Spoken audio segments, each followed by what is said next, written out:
Magandang umaga sa inyong lahat, mga minamahal kong kapatid sa pananampalataya. Isang napakagandang pagpapala ang makilahok kayong muli sa araw na ito na ibinigay ng ating makapangyarihang Diyos.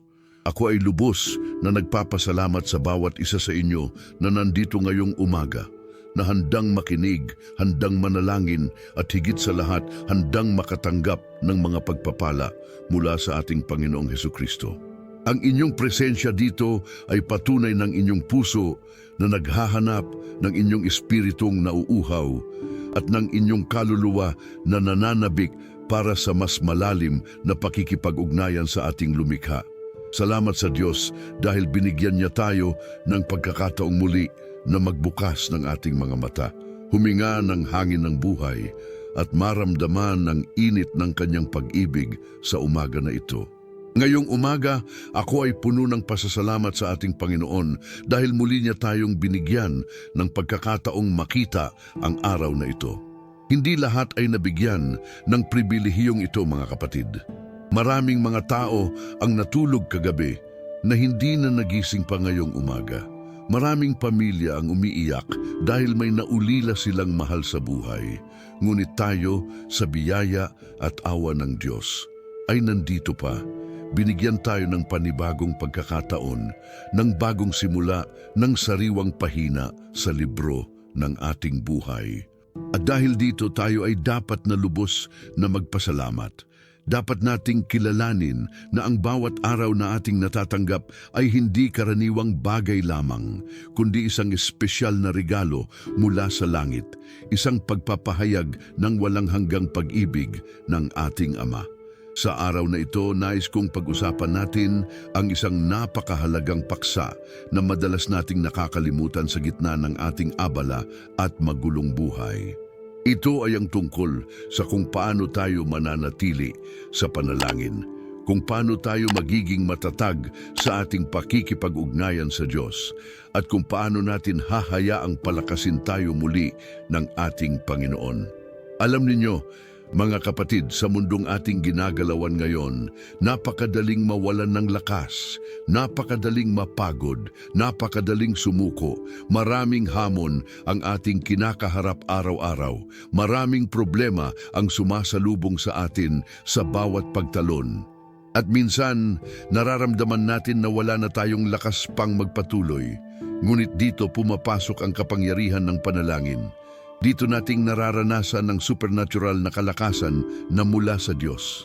Hayaan ninyong ibahagi ko sa inyo ang isang napakagandang bersikulo mula sa awit na 5:3 na nagsasabing, "Sa umaga, Panginoon, inyong diringgin ang aking tinig. Sa umaga ay ihahain ko sa inyo ang aking panalangin at maasahang maghihintay." Ano ang ibig sabihin nito, mga kapatid? Ibig sabihin nito na ang umaga ay isang espesyal na oras para sa panalangin. Ang umaga ay isang sagradong sandali kung saan tayo ay dapat na lumapit sa Diyos bago pa man natin harapin ang mga hamon ng araw.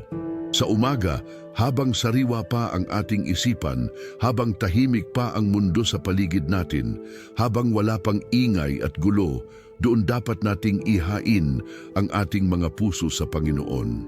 Ang bersikulo ay nagsasabi na ihahain natin ang ating panalangin at maghihintay ng may pag-asa. Ibig sabihin, hindi lamang tayo manalangin at pagkatapos ay aalis na. Hindi. Tayo ay manalangin at maghihintay sa Diyos na may lubos na pagtitiwala na Siya ay tutugon, na Siya ay mag-aaksyon, na Siya ay magbibigay ng sagot na kailangan natin. At bago tayo magpatuloy pa, nais kong hilingin sa inyo na pakiusap na makiisa sa akin sa panalangin na ito.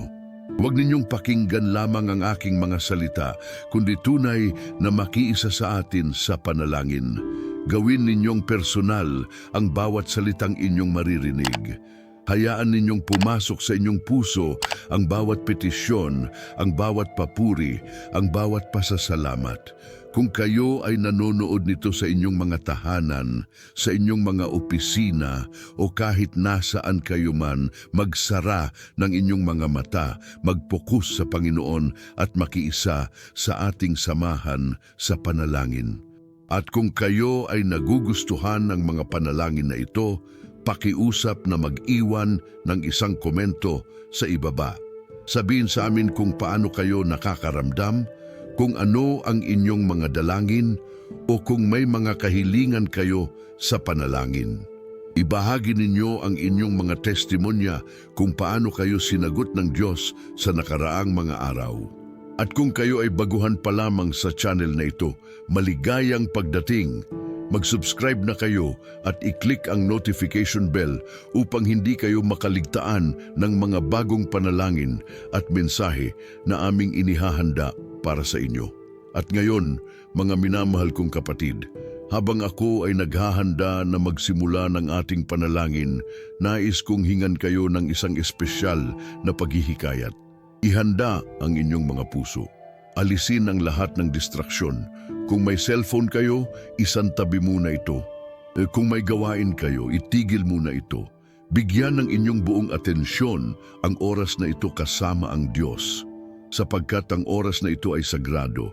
Ang oras na ito ay banal. Ito ay isang oras kung saan tayo ay direktang makikipag-usap sa Hari ng mga Hari, sa Panginoon ng mga Panginoon, sa lumikha ng sansinukob. At sa oras na ito, siya ay handang makinig sa atin, handang tumanggap ng ating mga panalangin at handang magbigay ng mga sagot na kailangan natin. Kaya ngayon, huminga ng malalim, magpakawala ng lahat ng tensyon at pag-aalala at hayaan nating magsimula ang ating pakikipag-usap sa ating mahal na Panginoon. Ama naming makapangyarihan, kaming mga anak mo na nagtitipon sa umaga na ito ay lumapit sa iyong trono ng biyaya na may pusong puno ng pasasalamat at papuri. Ikaw ang Diyos na walang katulad, ang Alpha at Omega, ang simula at wakas ng lahat ng bagay. Ikaw ang liwanag sa aming kadiliman, ang lakas sa aming kahinaan, ang pag-asa sa aming kawalan ng pag-asa. Aming kinikilala ngayong umaga na walang kami kung wala ka. Ang aming buhay ay nasa iyong mga kamay. Ang aming hininga ay galing sa iyo. Ang bawat tibok ng aming puso ay pinapanatili mo at kaya Panginoon, kami ay nagpapasalamat. Kami ay lubos na nagpapasalamat dahil sa iyong walang hanggang kabutihan at awa. Panginoon, salamat po sa araw na ito. Salamat dahil binigyan mo kami ng pagkakataong muli na magising, makita ang sikat ng araw, maramdaman ang lamig ng umaga at marinig ang mga tunog ng kalikasan na iyong nilikha. Salamat po dahil kahit maraming pagsubok at hamon ang aming hinarap kahapon, pinagtibay mo pa rin kami. Salamat dahil kahit may mga pagkakataong kami ay nag-aalinlangan, nanghihina at nawawala ng pag-asa, hindi mo kami pinabayaan. Ikaw ay nandyan pa rin, Panginoon, tahimik na gumagabay, patuloy na nag-aalaga at laging handang magligtas. Salamat po sa iyong presensya na hindi kailanman nag-iwan sa amin. Salamat dahil sa gabi, ikaw ay bantay namin. Sa umaga, ikaw ay aming lakas. Sa tanghali, ikaw ay aming kapayapaan. At sa gabi, ikaw ay aming pahingahan. Panginoon naming mahal, aming kinikilala ngayong umaga ang iyong presensya sa aming mga buhay. Narito ka, Panginoon, sa gitna namin. Nararamdaman namin ang iyong pagmamahal na pumapalibot sa amin. Nararamdaman namin ang iyong kapangyarihan na nananaig sa lahat ng bagay. Alam naming hindi ka isang Diyos na malayo at hindi maabot, kundi isang Diyos na malapit, isang Diyos na nag-aalaga, isang Diyos na talagang nakikinig sa aming mga dalangin. Salamat po, Panginoon, dahil sinasabi mo sa iyong salita na lumapit kayo sa Diyos at lalapit siya sa inyo, ayon sa Santiago 4:8. At ngayong umaga, kami ay lumapit sa iyo ng may buong puso, ng may buong pagtitiwala, ng may lubos na pananalig na ikaw ay tutugon sa aming mga panalangin. Panginoon, sa araw na ito, nais naming pag-usapan ang tungkol sa pag-ananatili sa panalangin. Alam po namin, Panginoon, na ito ay hindi madali. Sa mundo na ating ginagalawan, maraming bagay ang kumakaagaw ng aming atensyon. Maraming gawain ang kailangang tapusin.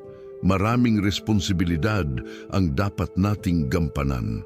At sa gitna ng lahat ng ito, napakadaling makalimutan ang panalangin, napakadaling magmadali sa umaga nang hindi man lang nakapag-usap sa iyo, napakadaling matulog sa gabi nang hindi man lang nagpasalamat sa mga pagpapalang natanggap. Ngunit alam po namin, Panginoon, na ito ay hindi tama. Alam naming ang panalangin ay hindi lamang isang gawain na dapat tapusin, kundi isang relasyon na dapat palaguin. Ang panalangin ay aming komunikasyon sa iyo. Ito ang paraan kung paano kami nakikipag-ugnayan sa aming lumikha. Panginoon, ipinaalala mo sa amin sa 1 Thessalonica 5:17 na dapat kaming manalangin ng walang humpay. Hindi ibig sabihin nito na kailangan naming nakadaupang palad buong araw, kundi ibig sabihin nito ay dapat naming panatilihing buhay ang aming komunikasyon sa iyo. Dapat naming panatilihing bukas ang linya sa pagitan namin at sa iyo. Kahit na kami ay nagtatrabaho, dapat naming panatilihing nakatuon ang aming isipan sa iyo. Kahit kami ay kasama ang aming mga pamilya, dapat pa rin naming tandaan na ikaw ay kasama namin. Kahit kami ay humaharap sa mga problema at hamon, dapat naming unang hilingin ang iyong tulong at gabay. Ito ang ibig sabihin ng walang humpay na panalangin, Panginoon. Isang buhay na patuloy na konektado sa iyo. At ngayong umaga, Panginoon, kami ay kinikilala ang aming mga kahinaan. Kinikilala namin na madalas kaming nabibigo sa aspetong ito ng aming espiritual na buhay. Minsan, kami ay masyadong nakatuon sa aming mga problema na nakakalimutan namin na magsalita sa iyo tungkol sa mga ito. Minsan, kami ay masyadong abala sa aming mga plano na nakakalimutan namin na hingin muna ang iyong pahintulot at bendisyon. Minsan, kami ay masyadong nakatuon sa aming mga sariling lakas at talino na nakakalimutan namin na ang tunay na lakas ay nagmumula lamang sa iyo. Panginoon, patawarin mo kami sa mga pagkakataong ito. Patawarin mo kami dahil sa aming katigasan ng ulo, sa aming pagmamataas at sa aming pagwawalang bahala sa iyong presensya sa aming mga buhay. Ngunit ngayong umaga, Panginoon, kami ay nananabik na magbago. Nananabik kaming mas maging malapit sa iyo. Nananabik kaming mas maging matatag sa aming panalangin. Kaya po namin hinihiling sa iyo, Panginoon, palakasin mo kami.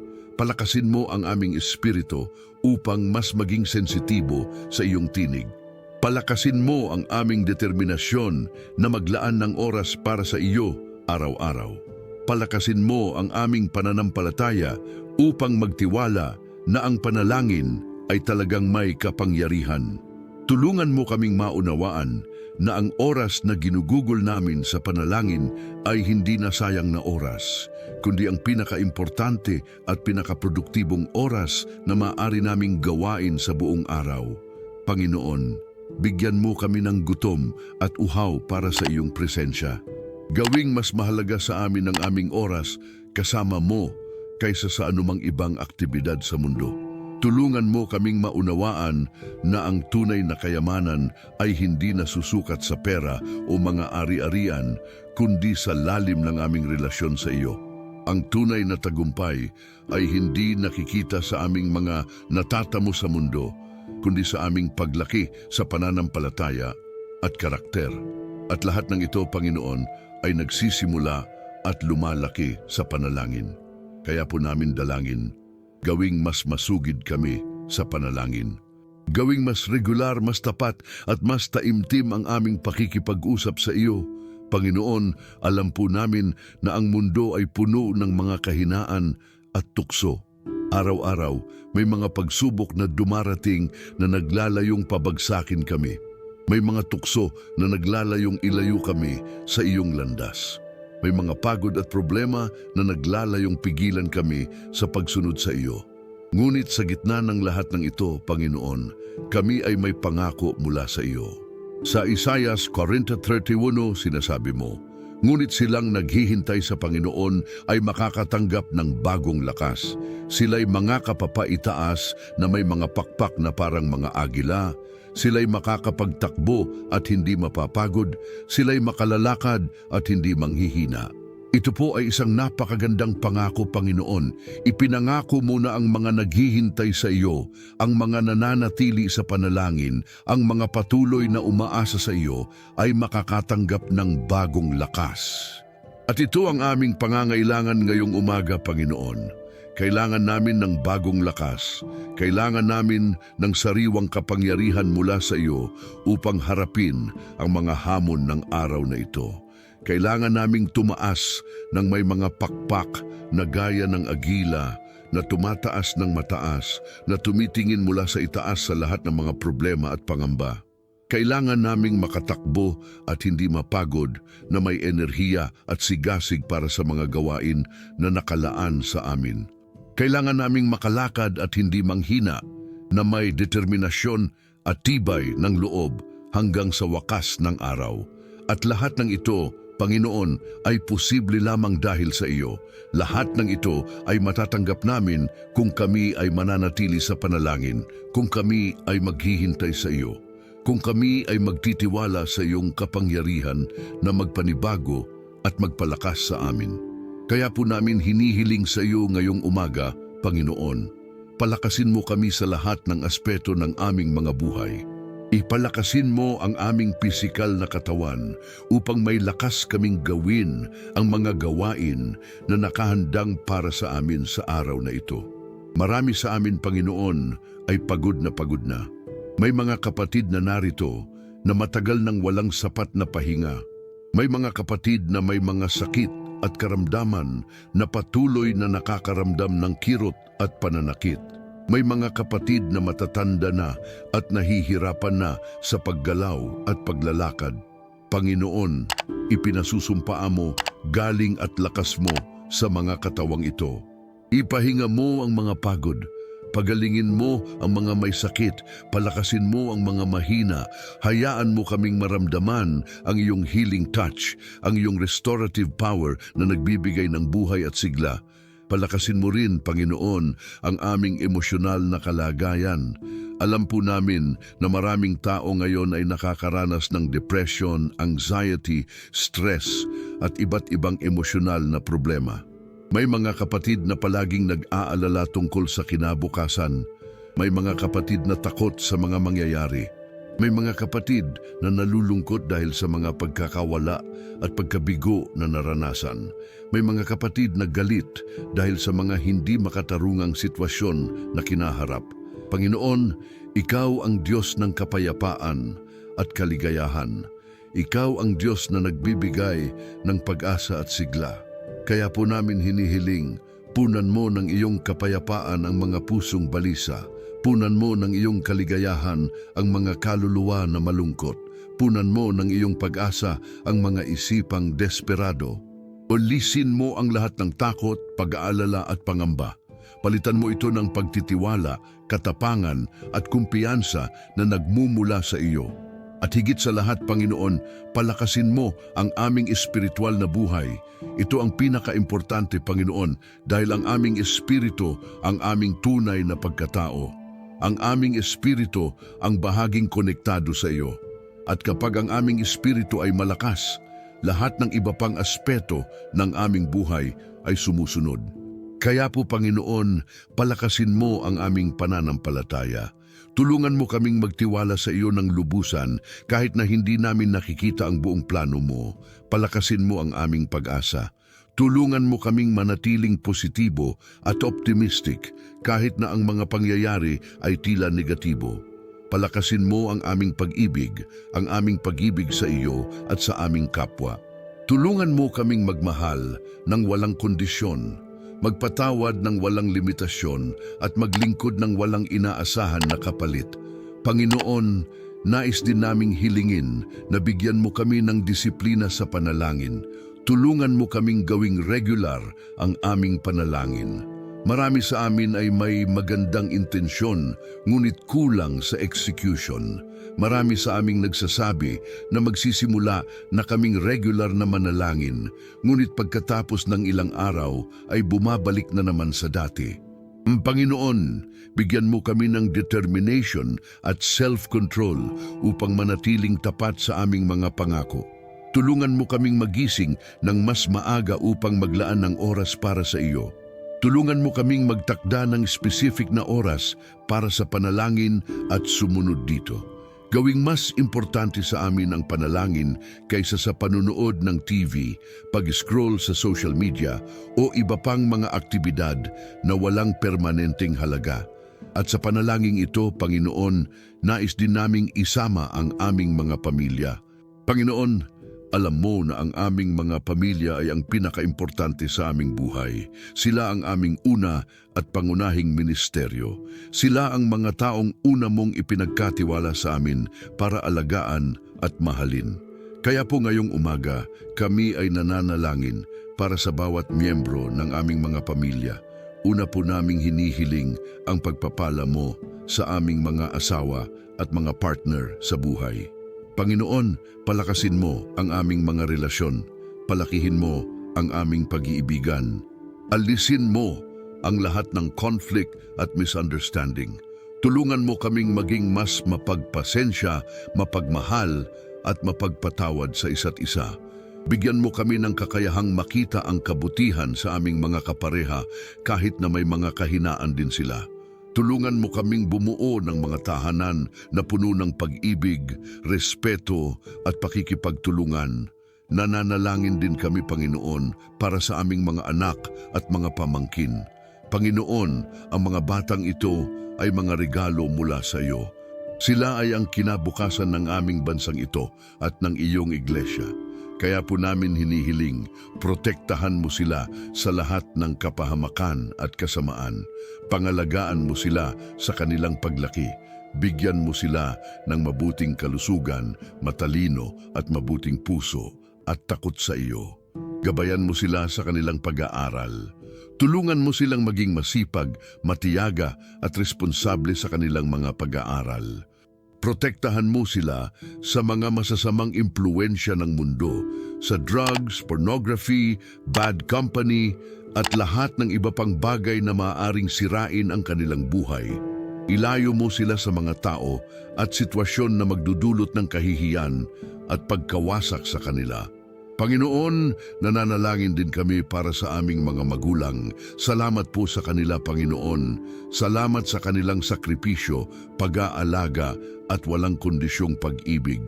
Marami sa kanila ay tumanda na, Panginoon. Marami na ang mahina at may mga sakit. Kaya po namin hinihiling, bigyan mo sila ng mahabang buhay, mabuting kalusugan at kapayapaan ng isipan. Gantimpalaan mo ang kanilang pagsisikap at sakripisyo sa pag-aalaga sa amin ng maraming taon. Tulungan mo kaming maging mabuting mga anak sa kanila, mga anak na mapagmahal, mapagrespeto at handang mag-alaga sa kanila sa kanilang pagtanda.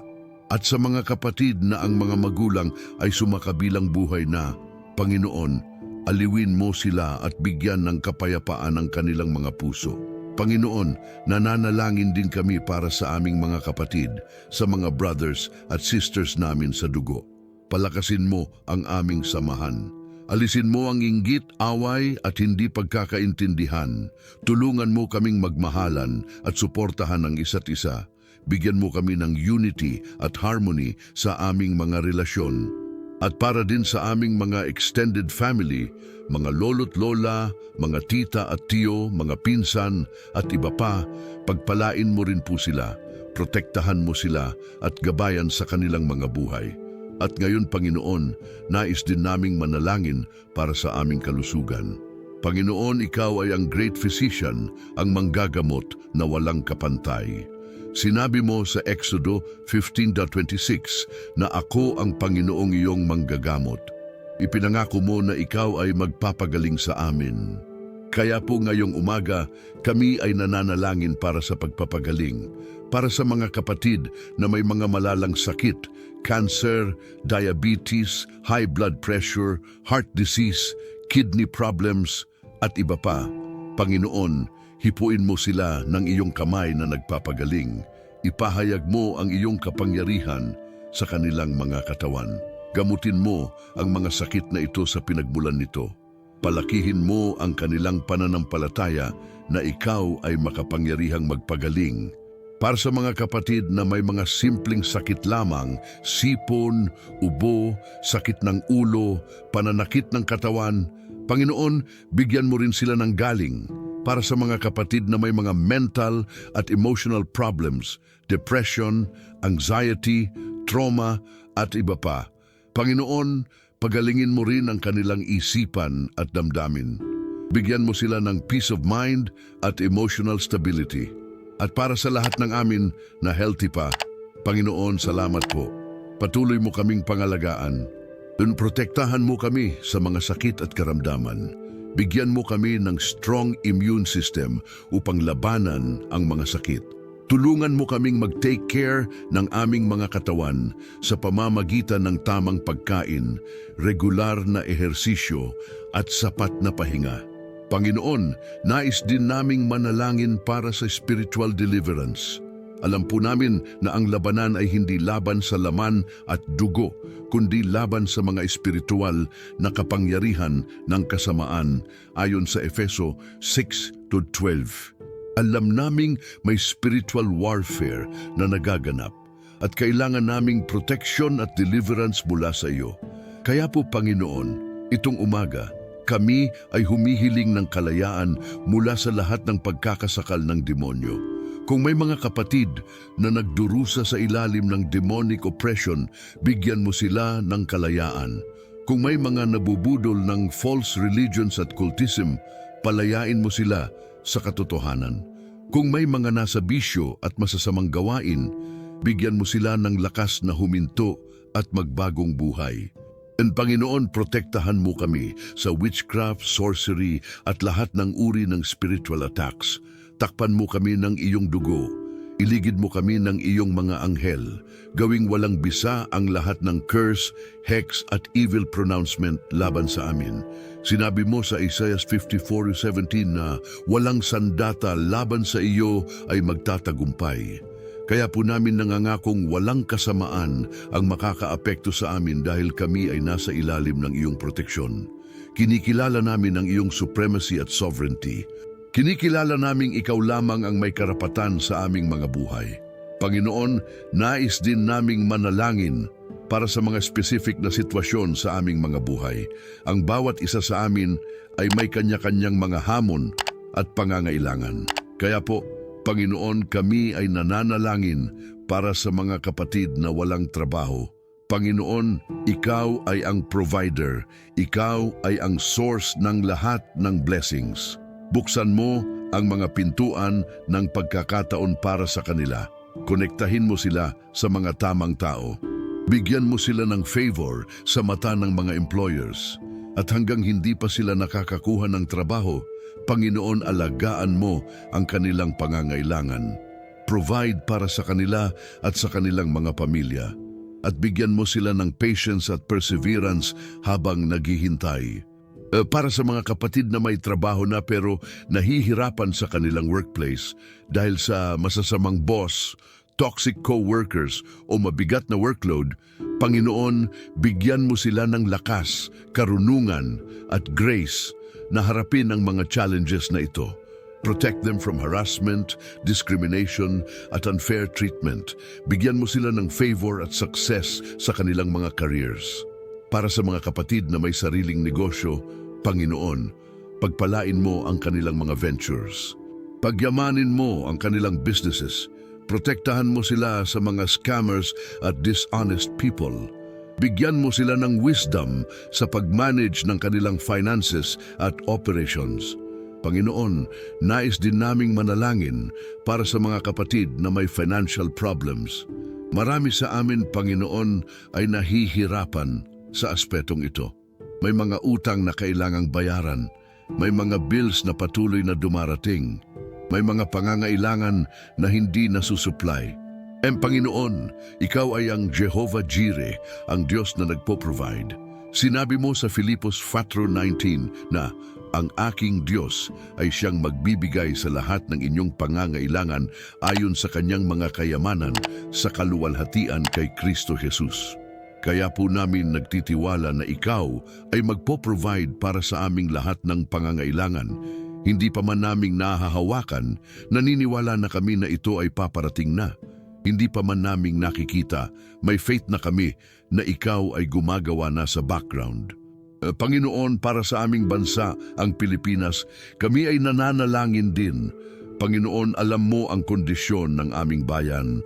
Maraming problema, kahirapan, korupsyon, karahasan at iba pa.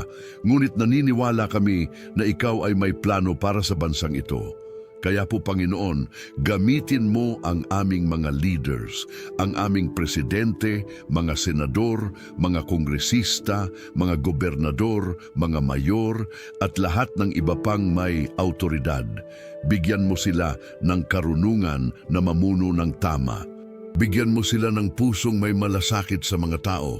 Alisin mo ang korupsyon at ipalit ng integridad.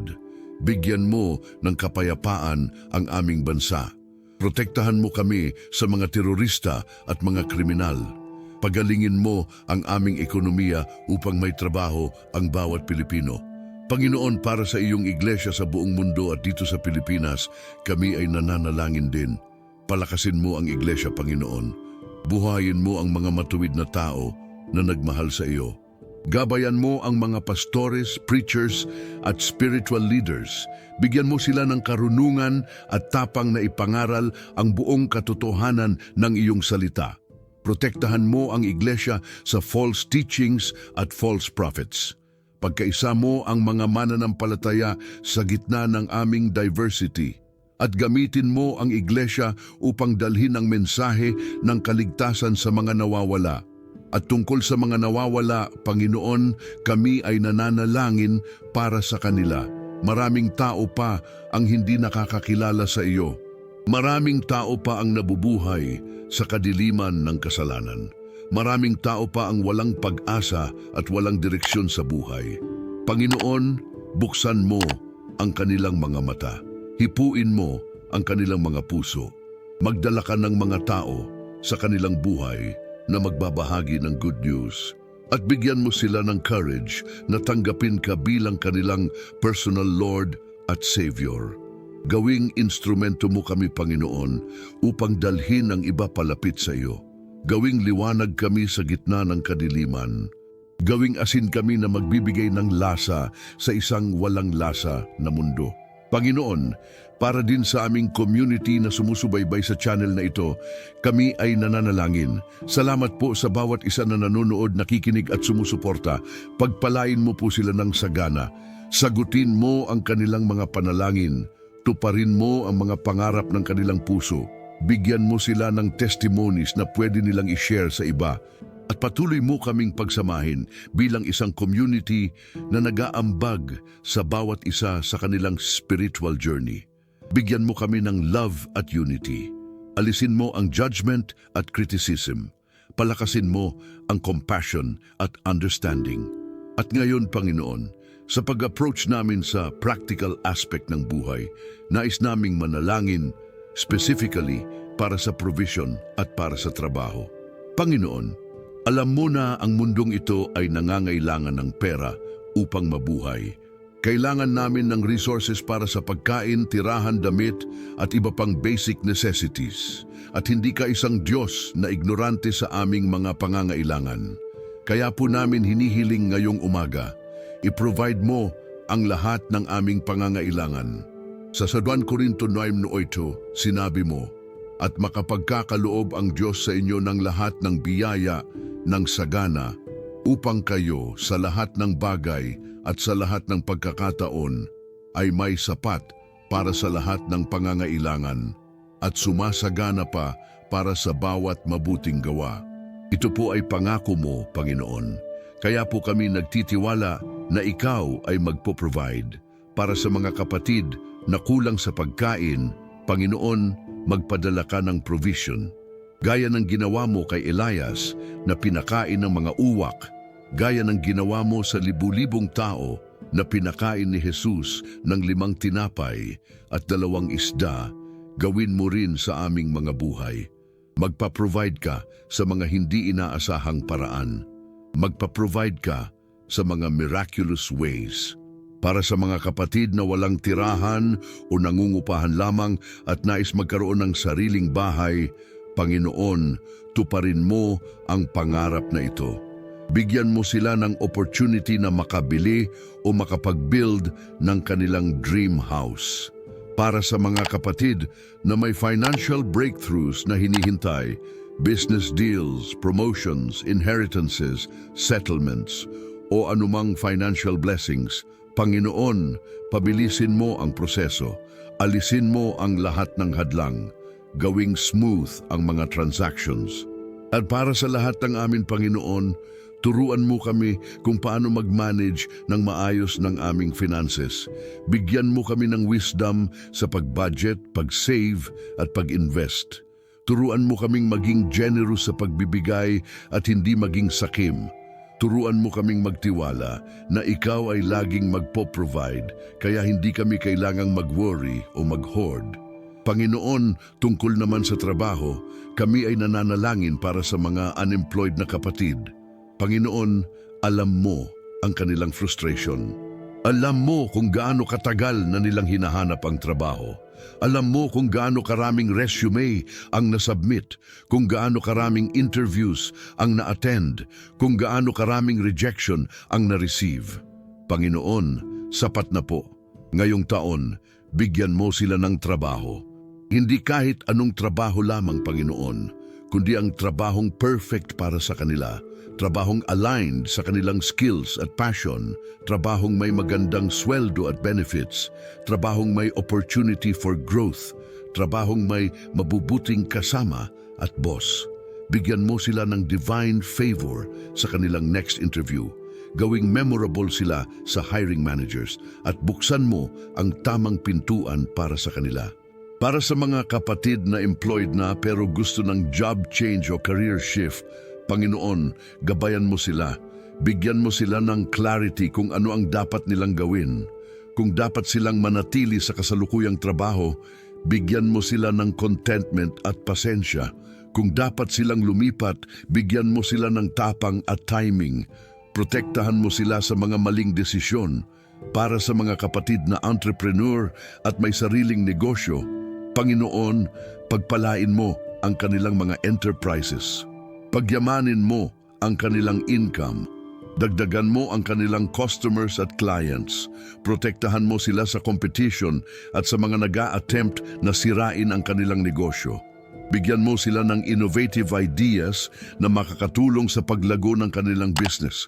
At para sa lahat ng amin na may work, Panginoon, turuan mo kaming maging excellent employees o employers. Turuan mo kaming magtrabaho hindi lamang para sa tao, kundi para sa iyo.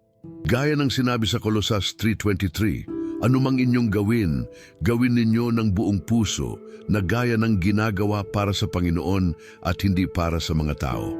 Tulungan mo kaming maging productive, responsible at trustworthy sa aming mga trabaho. Bigyan mo kami ng mabuting reputation at strong work ethic at sa pamamagitan ng aming trabaho, Panginoon, gamitin mo kami bilang testimony ng iyong goodness at provision sa aming mga buhay. At ngayon, Panginoon, habang patungo na kami sa wakas ng aming panalangin, nais naming gumawa ng malalaking deklarasyon para sa araw na ito. Alam po namin, Panginoon, na ang mga salita ay may kapangyarihan.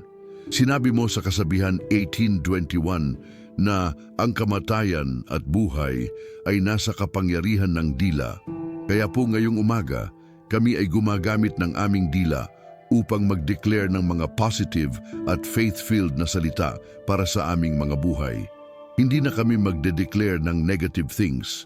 Hindi na kami magsasalita ng defeat at kawalan, kundi magsasalita kami ng victory, blessing at success dahil ito ang iyong will para sa amin. Kaya ngayon, idinedeklara namin, ito ay araw ng Panginoon na siya mismo ang gumawa. Kami ay magsasaya at magagalak sa araw na ito ayon sa awit 118:24. Idinedeklara namin na ang araw na ito ay puno ng blessings at opportunities. Ang araw na ito ay hindi karaniwan. Ito ay espesyal. Ito ay supernatural.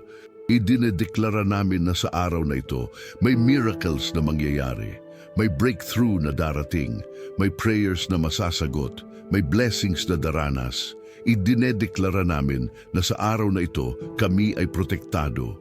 Walang aksidente, walang kapahamakan, walang kasamaan na aabot sa amin. Sinasabi sa awit 91:10 sa 11, hindi ka dadalhan ng anumang kapahamakan at walang salot na lalapit sa iyong tolda, sapagkat iniuutos niya sa kanyang mga anghel na tungkol sa iyo na ingatan ka sa lahat ng iyong mga lakad. Idinedeklara namin na sa araw na ito, kami ay may divine favor. Lahat ng makakasalamuhan namin ay makikita ang grasya ng Diyos sa aming mga buhay.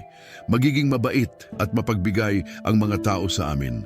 Makakakuha kami ng unexpected blessings mula sa mga hindi inaasahang sources. Idinedeklara namin na sa araw na ito, ang aming mga trabaho at businesses ay magiging productive at profitable. Ang aming efforts ay magbubunga. Ang aming hard work ay hindi masasayang.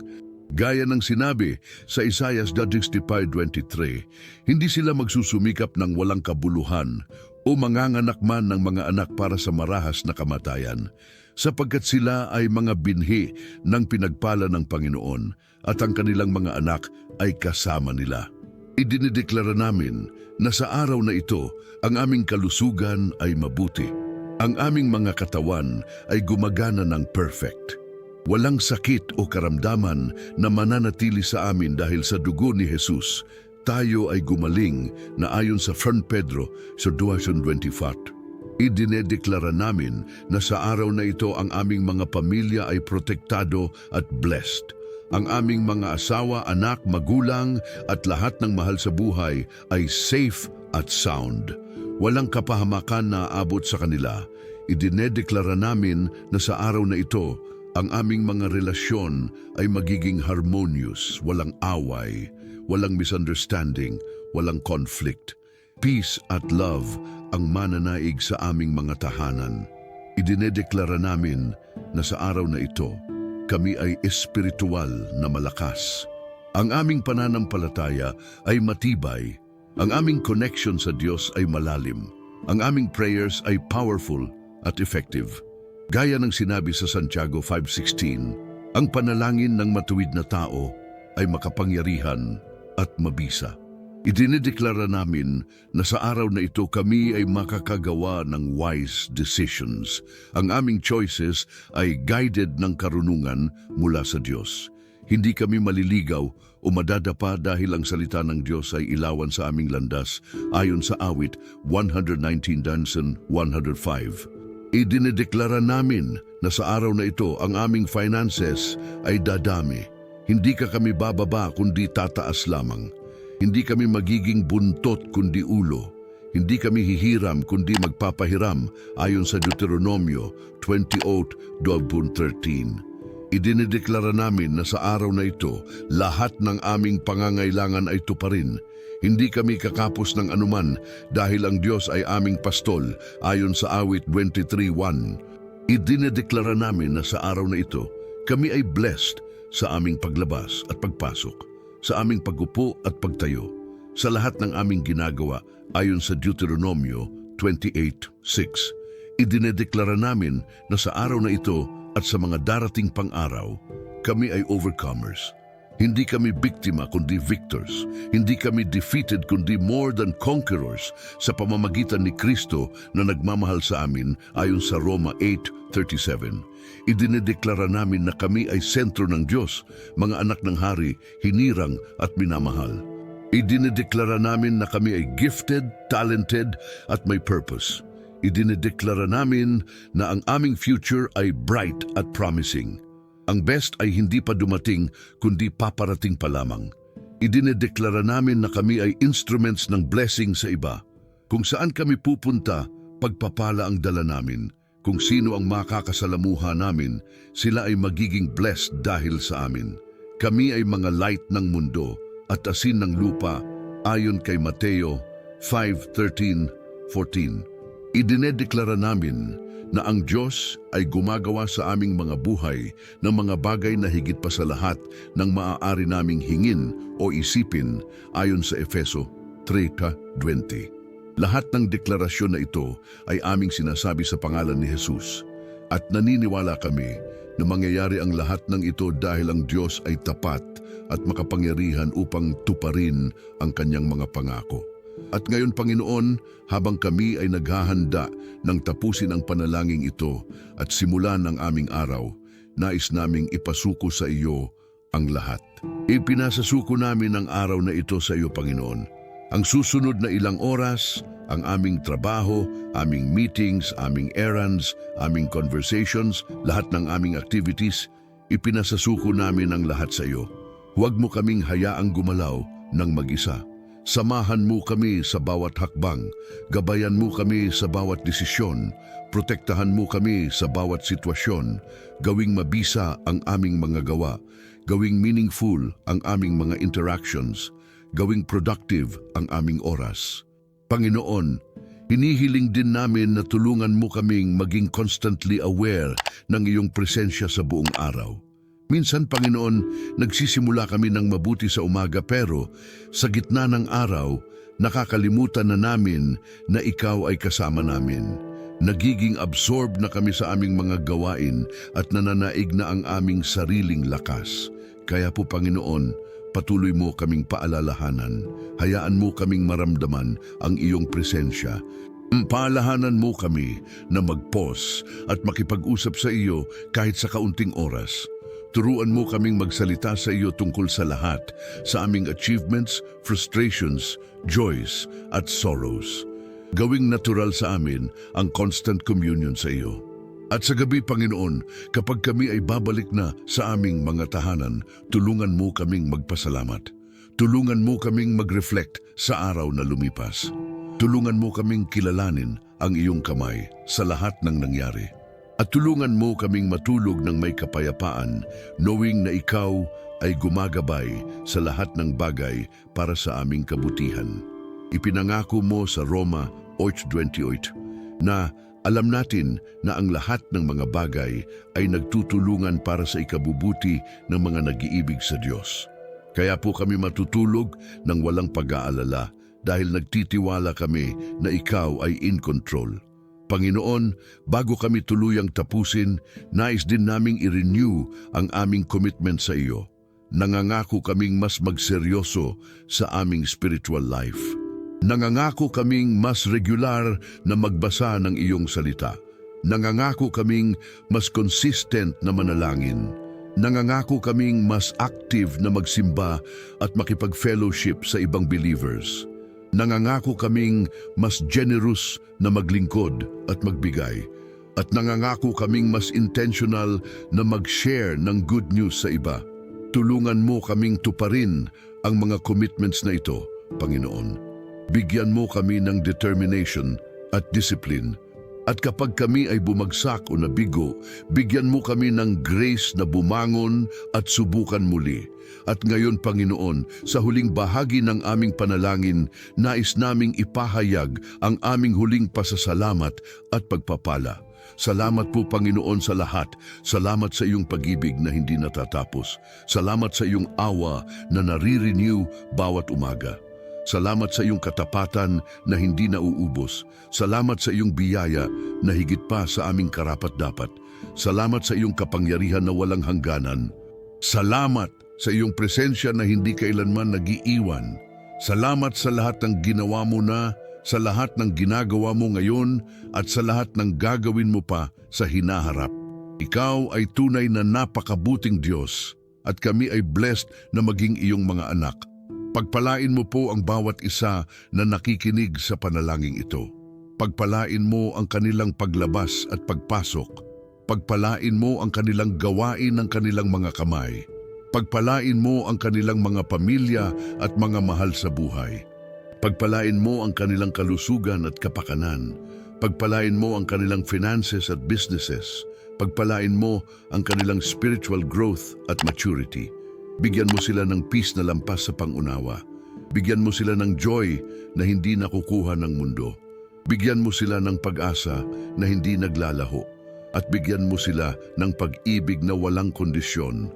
Lahat ng ito, Panginoon, ay aming hinihiling sa makapangyarihang pangalan ni Jesus. Siya ay daan, katotohanan at buhay. Walang makakarating sa iyo maliban sa pamamagitan niya, kaya sa pangalan ni Jesus na higit sa lahat ng pangalan, na sa pangalang iyon ay dapat yumuko ang bawat tuhod sa langit, sa lupa at sa ilalim ng lupa, kami ay nananalangin. Amen at amen. At sa inyo mga kaibigan, mga kapatid, sa pananampalataya, maraming salamat sa inyong pakikinig at pakikipanalangin sa akin ngayong umaga. Sana ay nakaramdam kayo ng Diyos habang tayo ay nananalangin. Sana ay nahikayat kayo na patuloy na manatili sa panalangin hindi lamang ngayong umaga, kundi sa buong araw at sa mga darating pang araw. Tandaan, ang panalangin ay ating linya sa Diyos. Ito ay ating communication sa Kanya. At kapag pinatuloy natin itong linya, tayo ay patuloy na makakatanggap ng Kanyang guidance, protection, provision, at lahat ng iba pang pagpapala na nakalaan niya para sa atin. Kung ang panalangin ito ay nakatulong sa inyo, pakiusap na mag-iwan ng comment sa ibaba. Sabihin ninyo sa akin kung paano kayo nakaramdam. Ibahagi ninyo ang inyong mga testimonya. Hilingin ninyo ang mga specific prayers na kailangan ninyo. Kami dito ay handang manalangin para sa inyo at makipag-walk sa inyong spiritual journey. At kung kayo ay bago pa lang dito at gusto ninyong makatanggap ng mas maraming panalangin at spiritual content, pakiusap na mag-subscribe sa channel at mag-click ng notification bell. Sa ganitong paraan, hindi kayo makakaligtaan ng mga bagong videos na aming ino-upload regularly para sa inyo. At tandaan, mga kapatid, na kayo ay minamahal, kayo ay valued, kayo ay important, hindi sa mata ng mundo lamang, kundi higit sa lahat sa mga mata ng Diyos. Kayo ay Kanyang masterpiece, Kanyang obra maestra, nilikha sa Kanyang larawan at wangis. Kaya mahalin ninyo ang inyong sarili, pangalagaan ang inyong sarili. At higit sa lahat, pahalagahan ang inyong relasyon sa Diyos dahil ito ang pinaka-importante sa lahat. Maraming salamat at naway pagpalain kayo ng Panginoon sa araw na ito at sa lahat ng mga araw ng inyong buhay. Hanggang sa muli nating pagkikita, paalam at Diyos ay sumainyo.